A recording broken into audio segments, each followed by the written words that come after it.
যেহেতু আজকে গণতন্ত্র নিয়ে বিষয়ে আলোচনা করব, এর জন্য আমরা এই বিষয় একটু পদক্ষেপ নেওয়ার চেষ্টা করব, বাকি আল্লাহ পাকের ইচ্ছা। গণতন্ত্র মানে গণতন্ত্র অর্থটা কি, এইটা যদি আমরা বুঝি তাহলে অনেক প্রশ্নের জবাব চলে আসবে। গণতন্ত্র ডেমোক্রেসি, ডেমোক্রাসি, ডেমো এটা একটা গ্রিক শব্দ। ডেমো মানে জনগণ, ক্রাসি মানে কর্তৃত্ব। থিওই ক্রাসি, থিও মানে স্রষ্টা, ক্রাসি মানে কর্তৃত্ব। তাহলে ডেমোক্রাসির অর্থ কি দাঁড়ালো? জনগণের কর্তৃত্ব। খুব ভালো মতো বুঝবেন। এতক্ষণ সক্রেটিস বলেন, প্লেটো বলেন, অ্যারিস্টটল বলেন, টমাস হোবাস বলেন, লক বলেন, রুশো বলেন, ভোল্টেয়ার বলেন, মন্টেস্কো বলেন, আমরা সবার উদ্ধৃতি দিয়েছি। যারা গণতন্ত্র এবং বর্তমান প্রশাসন যেভাবে চলতেছে প্রবক্তা, এর মধ্যে কেউ কি গণতন্ত্রের মধ্যে নির্বাচনকে নির্ধারণ করছিল? কি আমাদের দেশের মানুষগুলি মেধা বুঝবেন যে মেধা কোন জায়গায় গিয়ে বুঝছে, মেধা এদের কোন জায়গায় গিয়ে বুঝছে। আসলে আমি মনে করি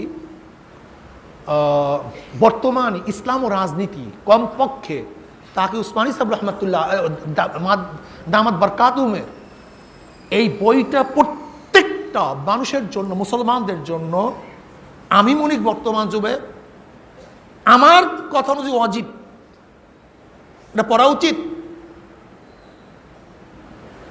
ইসলামও প্রত্যেকে পড়বা। আমি এইটার উপরে তোমাদেরকে জিজ্ঞাসা করব, আমি পরীক্ষা নেব, এইটা প্রত্যেকের পড়া উচিত। হাজারো প্রশ্নের জবাব, কমপক্ষে বুনিয়াদি জবাবগুলি চলে আসবে। বুনিয়াদি জবাব চলে আসবে। অথচ আমাদের মধ্যে সবচেয়ে বড় ত্রুটি হলো পড়াশোনা নেই। আমাদের সবচেয়ে বড় ত্রুটি, আমরা হুজুগে বাঙালি, যা বলছে আমার গুরু আমি ওই পথে বলছে গুরু চরমনাই খারাপ, ব্যাস চরমনাই খারাপ না ভালো দেখার বিষয় না, চরমনাই খারাপ। ওই যে থিওক্রাসি, যে খোদাই বিধান ভালো না মন্দ দেখার বিষয় নয়, ওরা বলছে থিওক্রাসি মানে জুলুম অত্যাচার, কাজে থিওক্রাসি খারাপ, ব্যাস। এই হলো অবস্থা বর্তমান জমানায়। পড়াশোনা নাই, কোনো বিষয় গবেষণা করে বলি না। অথচ আমাদের আগেকার জমানার আমাদের আকাবেররা প্রত্যেকটা কথা বলতেন গবেষণা ভিত্তিক, আর আমাদের অবস্থা কি? গবেষণা বলতে কিচ্ছু নাই, মন যা চা তাই আমরা বলতে থাকি। আসলে গণতন্ত্র আমরা যেটা বলছিলাম ডেমোক্রেসির মূল থিমটা কি?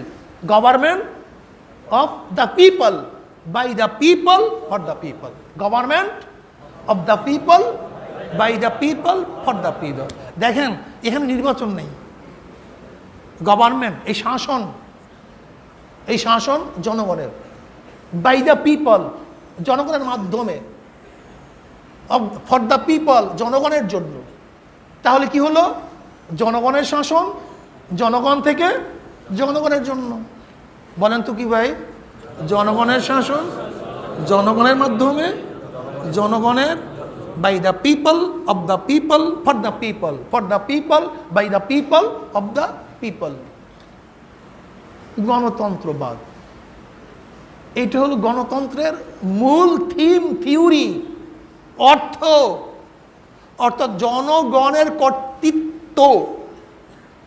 জনগণের কর্তৃত্ব, আইন কানুন নিয়ম পদ্ধতি।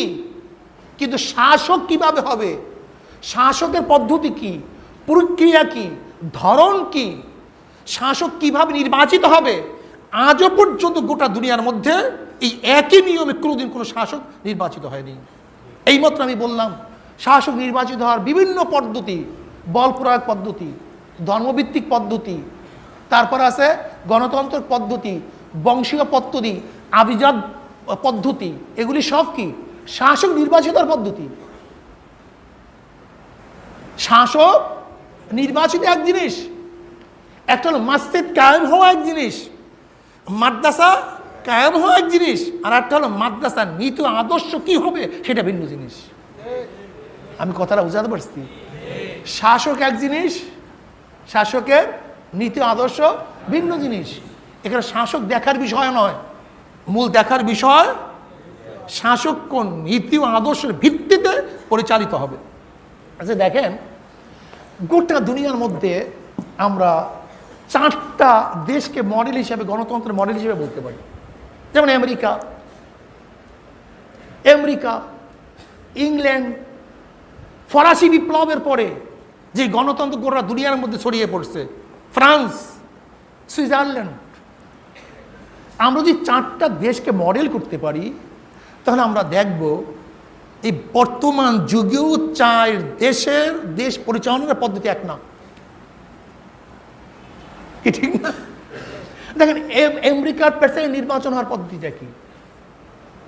সেখানে প্রথম জনগণের সরাসরি ভোট হয়, তারপর ইলেকটোরাল কলেজ। এই ইলেকটোরাল কলেজটাকে আমরা অনেকেই জানি না। এবার ইলেকটোরাল কলেজের মাধ্যমে যে ভোট বেশি পায় সে কি হয়? প্রেসিডেন্ট হয়। দেখেন ইংল্যান্ডের অবস্থা ভিন্ন, সেখানে ডেমোক্রেসি চলে ভিন্ন। সেখানে ডেমোক্রেসিটা কি? দেখেন আমেরিকার ডেমোক্রেসি প্রেসিডেন্ট নির্ভরশীল, প্রেসিডেন্সিয়াল গভর্নমেন্ট, অথচ ইংল্যান্ডের সংসদীয় গভর্নমেন্ট। সেখানে প্রেসিডেন্ট আছে কিন্তু রাজতন্ত্র বংশক্রমে, অথচ তারাই বলে যে গণতন্ত্রের প্রবক্তা, অথচ সেখানে চলতেছে কি? রাজতন্ত্র, এবং সবচেয়ে পুরানো। এবং তারা সে কি মনে করে যে আমাদের গৌরব, যে আমরা পুরানো একটা ঐতিহ্য ধরে রাখছি। দেখেন ইংল্যান্ডের মতো ফার্স্ট কান্ট্রি যাদের আইন কানুন শিক্ষা দীক্ষার উপরে গোটা দুনিয়া চলতেছে, অথচ তারা পুরান মডেলকে নিজেদের গৌরব মনে করে, অথচ আমাদেরকে তারা বলে মধ্যযুগীয় সেই প্রভাব। আমরা যদি বলি এইটা আমাদের পুরাণ এক ঐতিহ্য, পুরাণ নিয়ম, পুরাণ কানুন, তখন তারা বলে কি তোমরা আধুনিক না। কত বড় পাগল! অথচ তারা রানীর এই পদ্ধতি পুরাণ, এটা তাদের কি মনে করে? একটা গৌরবের জিনিস মনে করে। কিন্তু আমরা যখন আমাদের পুরাণ ঐতিহ্য ধরে রাখতে চাই তখন কি বলে কি তোমরা বর্বর, আধুনিক না। তাই তুমি আধুনিক হলা কিভাবে? তুমিও তো বর্বর, তুমিও তো ওল্ড, মধ্যযুগীয়। যাই হোক, কথা তো অনেক, কোন দিকে যাব? যেই দিকে যাই সেই দিকে কথা লম্বা হয়ে যায়। আমি যেটা বলতেছিলাম, তাহলে দেখেন যে ডেমোক্রেসির মাধ্যমে আমেরিকা চলে, কিন্তু পদ্ধতি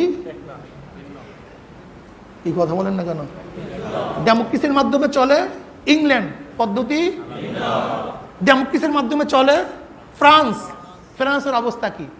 ফ্রান্স বিপ্লবের পরে তো অবস্থা এরকম হয়েছে, ডেমোক্রেসি এমন হয়েছে যে 1 বছর 6 মাস 5 মাস 10 মাসও একজন সরকার থাকতে পারতো না, পরিবর্তন হয়ে যেত, পরিবর্তন করতে হইতো। এমনকি সেখানে এই অবস্থা মধ্য দেখেন ইউরোপের মধ্যে দীর্ঘদিন পর্যন্ত ছিল রাজতন্ত্র। এই যতগুলি দেশ, সমস্ত দেশ ছিল রাজতন্ত্র ভিত্তিক। ফ্রান্সের শেষ রাজা ছিল যে রাজতন্ত্র, সে লুই। সেই লুই 1789 শতাব্দীতে যে ফরাসি বিপ্লব হয়েছিল, সেই বিপ্লবের মাধ্যমে তাকে কিভাবে সরানো হয়েছে? সে তো রাজা ছিল, সে রাজা ছিল। তাদের শেষ সংসদ রাজার বসেছিল 116 বছর পর। কথাটা বুঝাতে পারছি? রাজতন্ত্রের অবস্থা বুঝেন যে পরামর্শশালা বসছিল 116 বছর পর। আর তাদের পরামর্শশালার মধ্যে 3 শ্রেণীর লোক ছিল। একটা হলো সামন্তবাদী, গির্জা এবং জনগণের প্রতিনিধি। সামন্তবাদী বুঝলেন তো? প্রশাসনের মিলিটারি গ্রুপ, বল প্রয়োগ গ্রুপ। আরেকটা হলো গির্জার ধর্মীয় গ্রুপ, আর একটা ছিল জনগণের প্রতিনিধি। তাহলে সামন্তবাদীরা এবং ওই গির্জারা মিলে জনগণের কোনো কথা রক্ষা করতো না। জনগণ বলতেছে রাজাকে যে 116 বছর আগে তো একবার আপনাদের সংসদ বসছিল, অ্যাসেম্বলি বসছিল, আর একটা অ্যাসেম্বলি বসান। এখন রাজা তো ট্যাক্স চাপাবার জন্য একটা পদ্ধতি খুঁজতেছিল। তা রাজা চিন্তা করতে আছে যেহেতু আমার সুবর্ণ এক সুযোগ, জনগণ সংসদ বসার জন্য বলছে, পরামর্শশালা বসাবার জন্য বলছে, এখন এই ফাঁকে আমি করটাকে বেশি আরোপ করতে পারবো। তা রাজা যখনই তার পরামর্শশালা ডাক দিছে, এবার জনগণ করছে কি আগের থেকেই তাদের প্রতিনিধি এক আন্দোলনের সূচনা করবে, এই পরামর্শ করে সেখানে বসছে। বসিয়ে প্রথমেই বলতেছে, এই বিল উত্থাপন করছে যে এখানে সামন্তবাদীদের সংখ্যা এত, গির্জার সংখ্যা এত, আর জনগণের সংখ্যা এত কম হবে কেন? এটা আমরা মানি না, আগে জনগণের সংখ্যা বাড়াও। কিন্তু রাজার প্যাটের মধ্যে কামড় দিস, যদি জনগণের সংখ্যা বাড়াতে যাই তাহলে আমার অবস্থা খারাপ হয়ে যাবে, আমার করতে তো থাকবে না। কিন্তু যেহেতু রাজাকে প্রেশার ক্রিয়েট করছে, তাই রাজা চিন্তা করছে ঠিক অসুবিধাটাই করি। যখনই রাজা তাদের কথা অনুযায়ী জনগণের সংখ্যা প্রতিনিধি বাড়িয়ে দিয়েছে এবং জনগণ বলতেছে যে না, আমরা আলাদা একটা সংবিধান করব। আলাদা কি করব? একটা সংবিধান করব, যেই সংবিধানের ভিত্তিতে দেশ চলবে। কেন রাজা কার আইনে চলতো? লাগামহীন রাজতন্ত্র এবং ওই যে গির্জাপুবদের কথা অনুযায়ী, এবং সামন্তবাদী বল প্রয়োগ, ক্ষমতা প্রয়োগ যারা করতো তাদের কথা অনুযায়ী চলতো। এর জন্য প্রজাদের খেয়াল করতো না। এর জন্য ফরাসি বিপ্লব হয়েছিল। এই ফরাসি বিপ্লবের আগে আমেরিকার বিপ্লব হয়েছিল 12 বছর আগে। আমেরিকার বিপ্লবের কারণটা কি ছিল আপনারা তো জানেন, যে 1498 ঈসাই সালে ভাস্কো দা গামার এবং কলম্বাস পর্তুগিজ একই সাথে নামছিল ভারত বিজয় করার জন্য নৌপথে। ইউরোপরা চাইছে সবসময় দক্ষিণ এশিয়ার সাথে আমাদের সাথে ব্যবসা বাণিজ্য চালাবে, কিন্তু তারা নৌপথ খুঁজতেছিল কিন্তু কোনো অবস্থায় পাচ্ছিল না। তখন ভাস্কো দা গামা সে এদিকে চলে আসছে, কিন্তু কলম্বাস সে ভুলে আমেরিকার দিকে চলে গেছে, শুরু উল্টা। কিন্তু জানাই ছিল না সেখানে একটা মহাদেশ আছে। অবশ্য সবচেয়ে মজার ব্যাপার হলো এই কলম্বাসের যে নাবিক ছিল তার নাম কি? ইবনে মুজাহিদ। নাম ইবনে মুজাহিদ, একজন মুসলমান নাবিক। আল্লাহ কবুল করে নেন। তাহলে আমেরিকার আবিষ্কারকারক আসলে কলম্বাস না, আমেরিকার আবিষ্কারক একজন মুসলমান, তার নাম ইবনে মুজাহিদ। আল্লাহ শুকর। তাহলে ইউরোপ সেই দেশ কন্ট্রোল করত।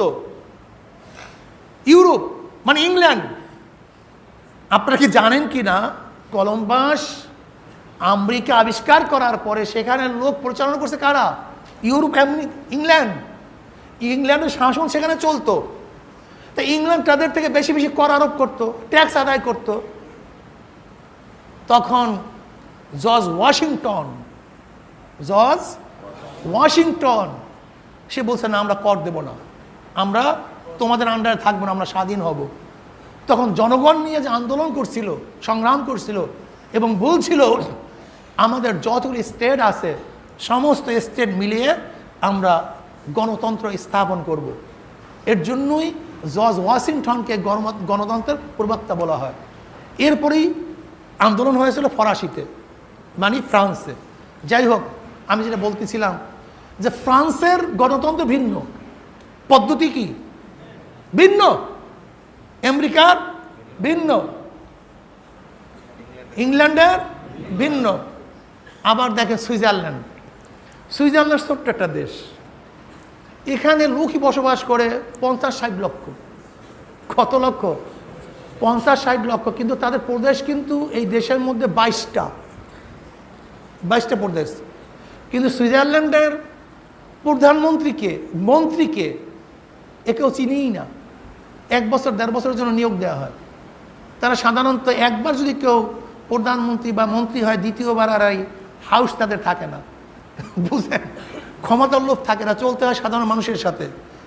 মন্ত্রীদের সাথে কোনো গার্ড নেই, কোনো কি নাই, গার্ড নেই, রাস্তা বন্ধ নাই, প্রোটোকল নাই, কিচ্ছু নাই, সাধারণ একজন মানুষ। এটা সুইজারল্যান্ডের অবস্থা। সেখানে 3 জাতি বসবাস করে। তাহলে সুইজারল্যান্ড তারা গণতন্ত্র ভিত্তিক, তাদের সিস্টেম এক। আমাদের দেশে বলা হয় মন্ত্রী, আমেরিকায় তাদের কি বলা হয়? সেক্রেটারি। মন্ত্রী বলে না, কি বলে? অমুক মন্ত্রণালয়ের সেক্রেটারি।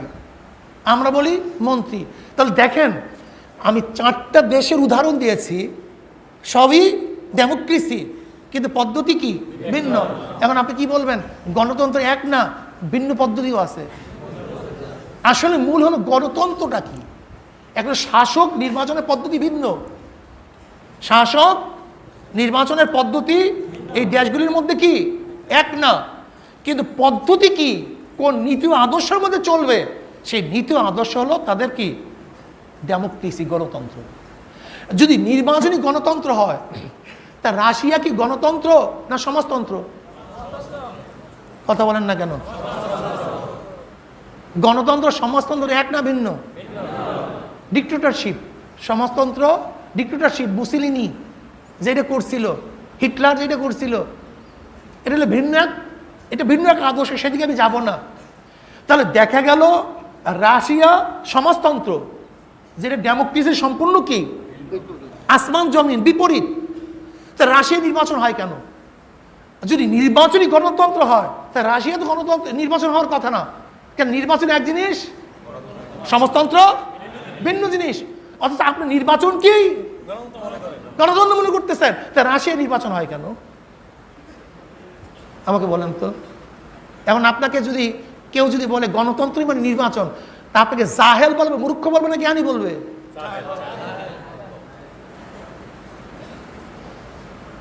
জাহেল আজহাল, জাহেল আজহালরা যা মনে চায় তাই করে, যা মনে চায় তাই মানুষের মধ্যে সাপ্লাই দিয়ে দেয়।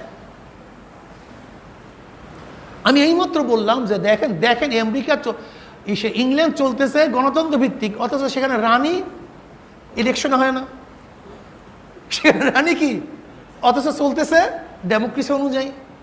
তাই ডেমোক্রেসি একটা একটা থিম, একটা থিওরি, একটা আদর্শ, আর গভর্নমেন্ট বা রাজা নির্বাচিত হওয়ার পদ্ধতি সম্পূর্ণ ভিন্ন, আর সব দুনিয়ায় এক না। তাহলে কি বললাম যে রাজা বা শাসক নির্বাচনের পদ্ধতি এক জিনিস, আদর্শ ক্লিয়ার? হ্যাঁ, এটা কি ক্লিয়ার কি ক্লিয়ার না ভাই? যদি এইটা ক্লিয়ার হয়ে যায়, তাই হাজারো জজবাতি লোকের প্রশ্ন আপনার কাছে ক্লিয়ার হয়ে যাবে। আর এইটা যদি ক্লিয়ার না হয়, হাজারো জজবাতি লোকের প্রশ্ন আপনার কাছে কোনোদিন ক্লিয়ার হবে না।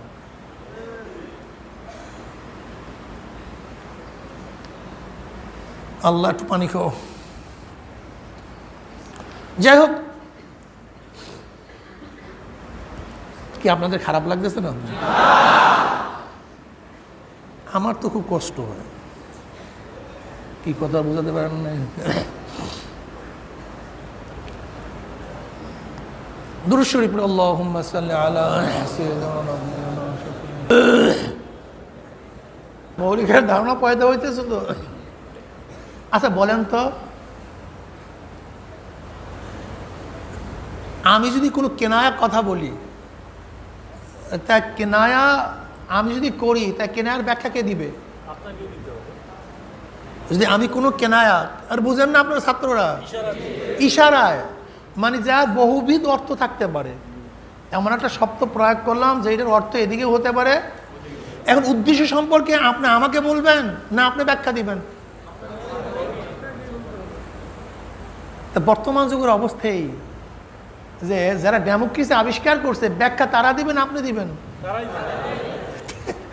গণতন্ত্র যারা আবিষ্কার করছে, ব্যাখ্যা তাদের না, ব্যাখ্যা হইলো আমাদের মতো মৌলবীদের, যারা জাহেল, জানি না, পড়াশোনাই নেই, পলিটিক্যাল সায়েন্স সম্পর্কে কিচ্ছু জানা নেই, এর হলে ব্যাখ্যা দিয়ে বেড়াইতেছে। এখন বলতে পারেন হুজুর গণতন্ত্রের ভিত্তিতে আপনার নির্বাচন যান কেন? তো গণতন্ত্রের আওতায়, আমাদের দেশ কি গণতন্ত্রের আওতায়, কাজে গণতন্ত্রের আওতায় নির্বাচন যাওয়াটাই তো গণতন্ত্র, এটা মানলেন কেন? অন্য কোনো পদ্ধতি কি নাই? প্রশ্ন আছে কি নাই? তাই দোষ যারা নির্বাচনে যায়, এদের মূল দোষটা কি দাঁড়ালো? গণতন্ত্রের মধ্যে আপনি নির্বাচনে যান কেন? এটা তো গণতন্ত্রের দেশ, প্রজাতন্ত্রের দেশ, কথা ঠিক না? তাহলে আপনারা সেখানে যান কেন? অথচ গণতন্ত্র ওয়ালারাই তো হাজার প্রশ্নের জবাব আসলে দিতে পারেনি। কি বলছে? By the people, of the people, for the people. কর্তৃত্ব কার? কর্তৃত্ব একজনের না সবাই? তা সবাই যদি শাসকের শাসিত কে? এটার জবাব দাও। কি কথা বুঝাতে পারিনি? গণতন্ত্রের মূল ফ্যাক্টরি যেখানে by the people, of the people, for the people, government of people, by the of the. তা যদি সবই পিপল হয়, শাসক হয়, তা শাসিত কে? সবাই আইন প্রণেতা হয়, আইন মানবে কে? এইটাই তো গণতন্ত্রের সবচেয়ে বড় দুর্বলতার লজিক। আপনি এখানে বলেন না গণতন্ত্রের কথা, গণতন্ত্রের তো কোনো সিস্টেমই নেই। গণতন্ত্র কি বলে? গণতন্ত্র বলে মেজরিটি সাপোর্ট। আসলে মেজরিটির সাপোর্ট না মাইনরিটির সাপোর্ট? আগে বুঝেন গণতন্ত্রের দোষ কোন কোন জায়গায়। বেয়াকুব গণতন্ত্রের কোন জায়গায় দুর্বলতা সেইটা জানে না। নির্বাচনকে গণতন্ত্র গণতন্ত্র বইলা সেই গণতন্ত্রকে নির্বাচনকে উৎখাত করতে আছে। আরে ভাই, গণতন্ত্রের মূল দুর্বলতা গণতন্ত্রের মধ্যেই, ওদের কথার মধ্যেই, ওদের কথার মধ্যেই। যেমন ওরা কি বলছে, লিবারেল ডেমোক্রেসি, মানুষের কর্তৃত্ব, মানুষের ব্যক্তির অধিকার, মানুষ যা বলবে সেইটাই আইন, মানুষ যা চাইবে সেইটাই থেকে দিতে হবে। যদি এইটাই হয় তাহলে ভালো মন্দ সবার কি বিচার এক না ভিন্ন? এইটাই গণতন্ত্রের সবচেয়ে বড় দুর্বলতার লজিক। কেউ নামাজকে ভালো মনে করে, কেউ পূজাকে ভালো মনে করে, কেউ মদকে ভালো মনে করে, কেউ মদকে ঘৃণা করে। তা জনগণের কর্তৃত্ব হবে কিভাবে আমাকে বলো? ব্যক্তি স্বাধীনতা হবে কিভাবে? দিবা কিভাবে? এখানেই তো গণতন্ত্রের সবচেয়ে বড় দুর্বলতা। গণতন্ত্রের দুর্বলতা কোথায় এই খবর নাই। নির্বাচন নিয়ে এদের মাতামাতি। কেন নির্বাচন নিয়ে মাতামাতি সেটা আমি বলবো। এরা ইহুদি এবং খ্রিস্টানদের সাপ্লাই। এরা বলবো তোমাদেরকে, তোমরাই বিশ্বাস করবা এবং স্বীকার করবা।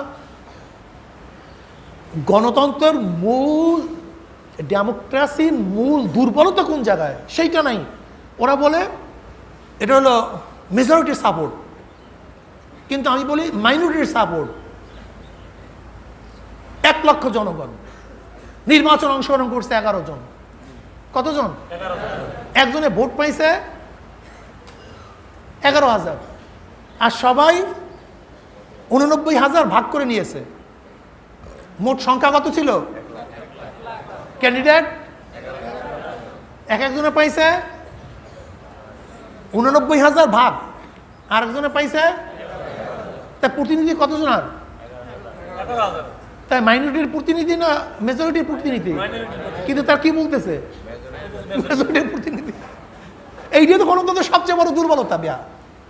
যে তোমরা যে বলছো যে majority and must be granted, তাই মেজরিটি মাস্ট বি গ্রান্টেড হলো কিভাবে? মেজরিটি নাই, এত মাইনরিটি মাস্ট বি গ্রান্টেড হবে কিভাবে? কাজে গণতন্ত্রের মধ্যে হাজারো দুর্বলতা আছে, সেইটা নিয়ে আলোচনা করো। যে খোদ গণতন্ত্রের থিমের মধ্যে দুর্বলতা। যদি জনগণই শাসক হয় তা শাসিত কে? এইটার জবাব আজ পর্যন্ত কোনো পণ্ডিত দিতে পারে নাই, দিতেও পারবে না। কিন্তু আমাদের কাছে জবাব আছে, ইসলাম খুবই সহজ। যেরকম দারুইন দুনিয়া সৃষ্টির রহস্য উদ্ঘাটন করতে পাগল হয়ে গেছে, অথচ আমরা বলি এক কথা, সৃষ্টি করছে কে? আল্লাহ। কথাটা বুঝাতে পারছি? যেমন আইন প্রণয়ন কে করবে, ওরা পাগল হয়ে গেছে। আমরা কি বলবো? আইন প্রণয়ন আল্লাহ আল্লাহ রসুল করবে। কোনো কথা নেই, 1 মিনিটের মধ্যে জবাব, 1 মিনিটের মধ্যে জবাব, কোনো সমস্যা নেই। যেহেতু আইন প্রণয়ন করছে আল্লাহ, সে আইনের আওতাধীন না, প্রণয়ন করছে জনগণের জন্য, আমরা আইনের আওতায়। দেখছেন কত সুন্দর মিল। ইসলাম বুঝলে না বেটা, ইসলাম বুঝাতেও পারলাম না, ইসলাম বুঝলামও না, বুঝাতেও পারলাম না। আব্বাজান রহমাতুল্লাহ এই কথা নিয়ে খুব আফসোস করতেন, ইসলাম বুঝলামও না, বুঝাতেও পারলাম না। কি বলতেছিলাম? ডেমোক্রেসি, নির্বাচন। যদি বলেন নির্বাচন মানে শাসক মনোনীত করার পদ্ধতি, এটা কি হবে? এরকম কোনো পদ্ধতি ইসলাম ধারাবাহিকভাবে আমাদের কাছে দেওয়া দেয়নি, অ্যাপ্লাই করে নেই। শাসক নির্বাচন করার ব্যাপারে ইসলাম নির্দিষ্ট কোনো পদ্ধতি প্রক্রিয়া আমাদের কাছে অ্যাপ্লাই করে নাই। কেন? দেখেন, ইন্নী জাইলু ফিল আরদি খলিফা, আল্লাহ পাক খলিফা নির্বাচন করবেন। খলিফা কি জিনিস? খলিফা কাকে বলা হয়? ব্যাখ্যা অনেক। খলিফা যে অনুকরণ করবে, কার অনুকরণ করবে? আল্লাহ। এর জন্য আমরা কি? খলিফা। যেহেতু আমরা সেবগতুল্লাহ, ওমান আহসানু মিনাল্লাহি সিবগা, আল্লাহর রঙে রঙিন হও। আল্লাহর রঙে, আল্লাহর গুণে, আল্লাহর রঙে রঙিন হওয়া মানে কি? আল্লাহর গুণে গুণান্বিত হওয়া। আল্লাহর গুণ কি আদেল, তাহলে তোমাকে কি হতে হবে? ইনসাফগার হতে হবে। আল্লাহর গুণ কি রহমান, তোমাকে দয়ালু হতে হবে। আল্লাহর গুণ কি সাকি, তোমাকে দানশীল হতে হবে। কি কথা ঠিক না? আল্লাহর গুণ কি গাফফার, তোমাকে আরেকজনকে মাফ করা শিখতে হবে। আল্লাহ পাকের গুণ রহিম, তোমাকে দয়া করতে হবে। আল্লাহ পাকের গুণ কি রাজ্জাক, তোমাকে আরেকজনকে খাওয়াতে হবে।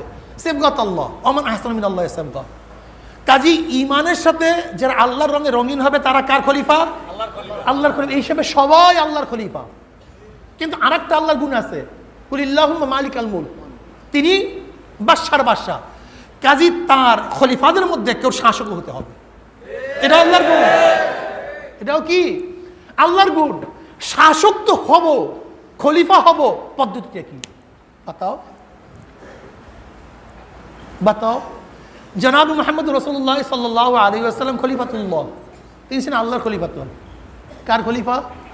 কিন্তু আবু বকর, ওমর, ওসমান, আলী রাদিয়াল্লাহু আনহুম তারা কার খলিফা? খলিফাতুর রাসূল, খলিফাতুল্লাহ না, খলিফাতুর রাসূল। নবী আলাইহিস সালাতু খলিফাতুল্লাহ আর খলিফাতুর রাসূল, কথা ঠিক না? এখন আসেন, আবু বকর সিদ্দিক রাদিয়াল্লাহু তাআলা আনহুর খলিফা নির্বাচন, খলিফা বলেন, আমির বলেন, প্রেসিডেন্ট বলেন, রাজা বলেন, বাদশাহ বলেন, এতে কোনো পার্থক্য নেই। মূল হলো দেশের প্রধান, দেশের কি প্রধান।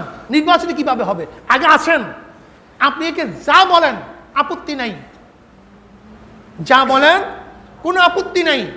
খলিফা বলতে পারেন, বাদশাহ বলতে পারেন, প্রেসিডেন্ট বলতে পারেন, প্রাইম মিনিস্টার বলতে পারেন। দেশের প্রধান নির্বাচনে কিভাবে হবে, এটা হলো আসল কথা। আবু বকর সিদ্দিক রাদিয়াল্লাহু তাআলা নির্বাচন কিভাবে হয়েছিল আপনারা সবাই জানেন। সরদার দু আলম আলাইহিস সালাতু দুনিয়া থেকে বিদায় হওয়ার পরে যে পরিস্থিতি সবাই জানেন, বলবো না।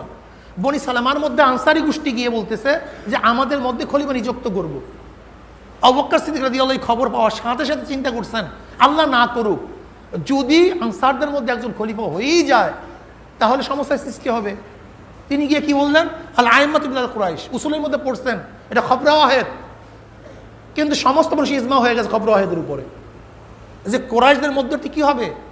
সর্দার হবে, আইম্মা হবে, নেতা হবে, ইমাম হবে। এই ঘোষণা দেওয়ার সাথে সাথে আর কাল বিলম্ব না করে ওমর ইবনে খাত্তাব রাদিয়াল্লাহু তাআলা আনহু হযরত আবু বকর সিদ্দিক রাদিয়াল্লাহু তাআলা আনহুর কাছে বায়াত হলেন। সাথে সাথে একে একে সমস্ত সাহাবীরা বায়াত হয়ে গেল। বিশাল সমস্যা শেষ, বিশাল সমস্যা। তাহলে আবু বকর সিদ্দিক রাদিয়াল্লাহু তাআলা এইমাত্র আমরা খলিফা নিযুক্ত হওয়ার পদ্ধতি জানতে পারলাম। ওমর ইবনে খাত্তাব রাদিয়াল্লাহু তাআলা খলিফা নিযুক্ত হওয়ার পদ্ধতি কি? আবু বকর সিদ্দিক রাদিয়াল্লাহু জীবদ্দশায় তিনি নির্ধারণ করে গেছেন যে আমার পরে খলিফা কে হবে? ওমর ইবনে খাত্তাব। কি বলছেন? আমি আমার কোন আত্মীয়কে খলিফা নিযুক্ত করি নেই।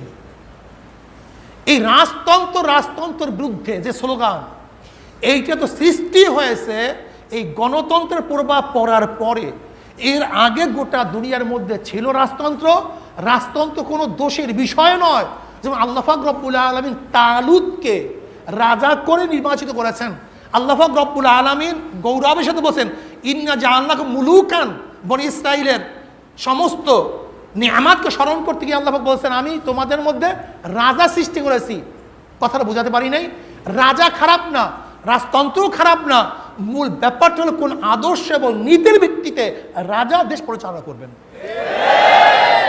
তাহলে ওমর ইবনে খাত্তাব রাদিয়াল্লাহু তাআলা নির্বাচিত হয়েছেন কার কথা অনুযায়ী? আবু বকর সিদ্দিক রাদিয়াল্লাহু তাআলা অনুযায়ী। ওমর ইবনে খাত্তাব রাদিয়াল্লাহু যখন দুনিয়া থেকে বিদায় হয়ে যাবেন তখন তার কাছে প্রস্তাব দেওয়া হয়েছিল। খুব ভালো মতো বুঝবেন, এখানে গভীর একটা কথা আছে। যারা আজকে ক্ষমতা নিয়ে লাফালাফি করেন, নেতৃত্ব পেতে চান, তাদের ব্যাপারে ইনশাআল্লাহ স্বতন্ত্রভাবে আমি আর একদিন আলোচনা করব যে নেতৃত্ব কত বড় কঠিন এবং জটিল। আর আমরা সেইটার জন্য এখন পাগল হয়ে গেছি। ওমর ইবনে খাত্তাব রাদিয়াল্লাহু তাআলার কাছে প্রস্তাব দেওয়া হয়েছিল যে আপনার ছেলেকে আপনি ওমর ইবনে আব্দুল্লাহ ইবনে ওমরকে খলিফা নিযুক্ত করেন। বলে যেই কষ্টের বেরি আমার গলায় ছিল এইটা আমি আমার বংশের কার মধ্যে পলাইয়া দেব? যেই বোঝা আমার মধ্যে ছিল সেই বোঝা আমার বংশের মধ্যে আমি পড়াইয়া দেবো, এইটা আমি করবো না। তারা দায়িত্বকে বোঝা মনে করতেন, গলার রশি মনে করতেন, আর আমরা এটাকে আনন্দ চিত্তের জিনিস মনে করতেছি। আল্লাহ আমাদের সবাইকে মাফ করে দেন। ওমর খাত্তাব রাদিয়াল্লাহু তাআলা আনহু নির্বাচন করলেন না, তিনি কি বললেন? 6 জনকে দায়িত্ব দিলেন। হযরত ওসমান গনি রাদিয়াল্লাহু তাআলা আনহুকে, হযরত আলী রাদিয়াল্লাহু তাআলা আনহুকে, হযরত আব্দুর রহমান আউফ রাদিয়াল্লাহু তাআলা আনহুকে, হযরত তালহা রাদিয়াল্লাহু তাআলা আনহুকে, হযরত জুবাইর রাদিয়াল্লাহু তাআলা আনহুকে, হযরত সাদ বিন আবি ওয়াক্কাস রাদিয়াল্লাহু তাআলা আনহুকে। এবং তিনি এই কথাও বলেছেন, সপ্তম আব্দুল্লাহ ইবনে ওমর সে মাজলিসে থাকবে, কিন্তু এজাজি মেহমান, তার ভোট অধিকার নেই। এখানে এই কথাও তিনি বলেছেন, খুব ভালো মতো বুঝবেন যে নির্বাচনের আকসারিয়াতের কোনো দলিল আছে কি নাই। যে তারা বলে আকসারিয়াতের কোনো দলিল নেই, মানে যদি বেশি হয় সেই অনুযায়ী ফয়সালা। অনেকে বলে শরিয়াতের এর কোনো দলিল নাই, কিন্তু হযরত ওমর ইবনে খাত্তাব রাদিয়াল্লাহু তাআলা আনহু যে হেদায়েত নামা দিয়েছিলেন, তার মধ্যে এই কথাও ছিল, এদের মধ্যে 6 জনের মধ্যে 4 জন যেদিকে থাকবে সেই দিকেই রায় হবে।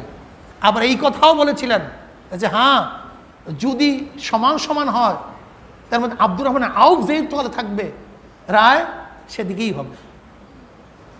2 হেদায়েত নামা, এক ছিল কি 4 জন যদি হয় তাহলে রায় সেই দিকে হবে, আর যদি সমান সমান হয় 3 জন 3 জন, কিন্তু আব্দুর রহমান আউফ রাদিয়াল্লাহু তাআলা যেই দলে থাকবে সেই দলেই থাকবে।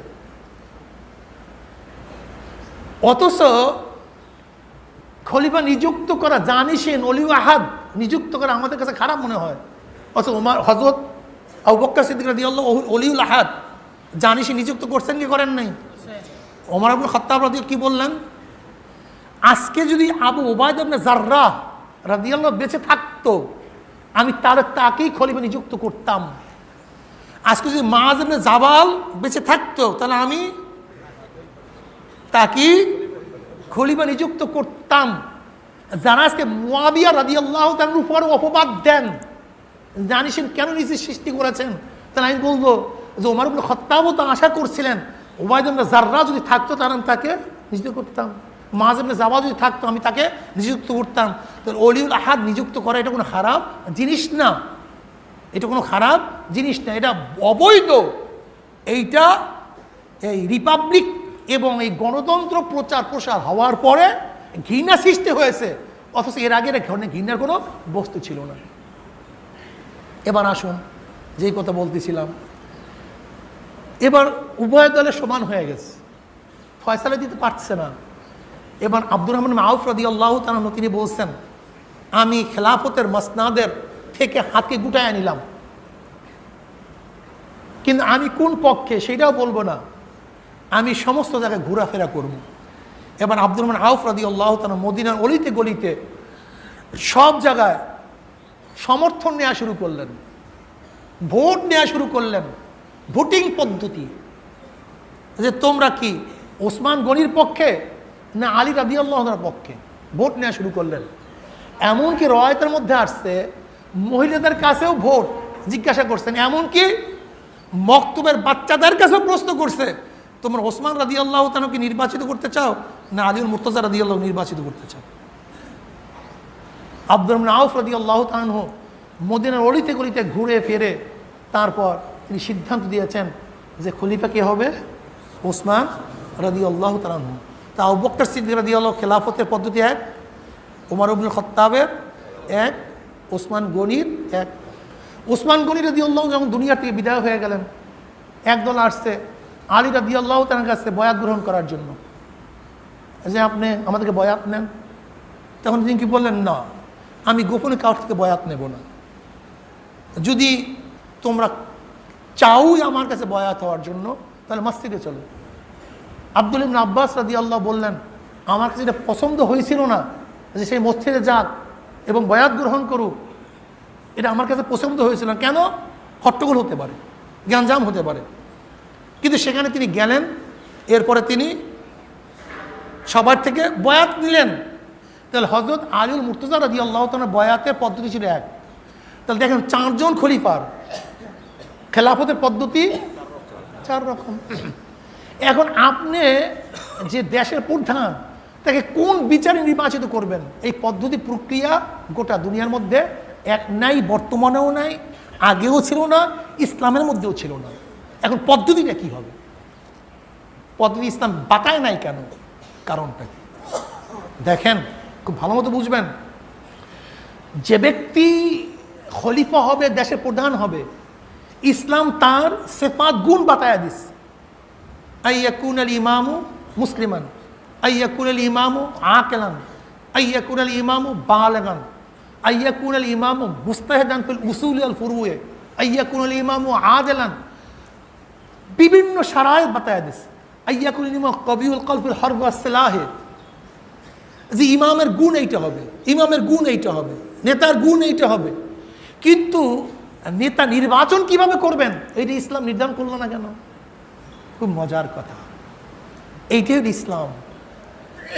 এর জন্য ইসলাম কোনোদিন বন্ধ হবে না, ইসলাম কোনোদিন থেমে থাকবে না।